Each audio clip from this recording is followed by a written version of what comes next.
This channel does not promote any violent, harmful, or illegal activities. All content provided by this channel is meant for an educational purpose only. পথে প্রতিবাদ দেখেছেন, কিন্তু পটে প্রতিবাদ শুনেছেন বা দেখেছেন? তিলোত্তমার জন্য বিচারের দাবিতে দিকে দিকে মানুষ গর্জে উঠছেন। UEM Jaipur is a perfect target for prospective students aspiring for good jobs, good education with future-ready skills. মিছিল, মিটিং, নাটক, গান, কবিতা যে যেভাবে পারছেন সেই মাধ্যমে সেভাবেই প্রতিবাদে শামিল হচ্ছেন। তিলোত্তমার জন্য বিচার চাইছেন, জাস্টিস ফর আরজিকর বলছেন। এবার প্রতিবাদের হাতিয়ার হয়ে উঠল পটচিত্রের মাধ্যমে প্রতিবাদ সোচ্চার হলো। দেখুন।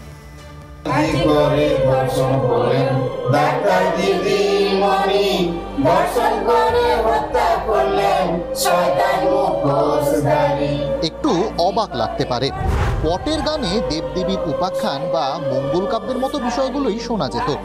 সেই পটেই আরজিকর কাণ্ড। তিলোত্তমার বিচারের দাবি অবাক করা হলেও এটাই সত্যি। পিংলার পটও এবার প্রতিবাদের হাতিয়ার। পশ্চিম মেদিনীপুরের পিংলার পটচিত্র গ্রাম, যে গ্রামের প্রতিটি বাঁকে বাঁকে শিল্পের ছোঁয়া লেগে থাকে, সেই বাঁকে বাঁকেই এখন প্রতিবাদের গর্জন। সরকারের কাছে আবেদন, নির্মল জগৎ চাই, রাত্রির সমানভাবে নির্ভয়ে কাজে যায়। এই তো শান্তির বাসনা করি, এই তো চিত্ত করে আবেদন করি। রংতুলির টানে বিচারের দাবি, জাস্টিস ফর তিলোত্তমা। আমরা পটচিত্রের মধ্যে জানাচ্ছি যে মেয়েদের তো কোনো স্বাধীনতাই নেই। মেয়েরা যে রাত বিরতে রাস্তাঘাটে বেরোবে তার তো কোনো নিরাপত্তাই নেই। ডাক্তারদের নিরাপত্তা নেই, তারা আমাদের কি নিরাপত্তা থাকবে?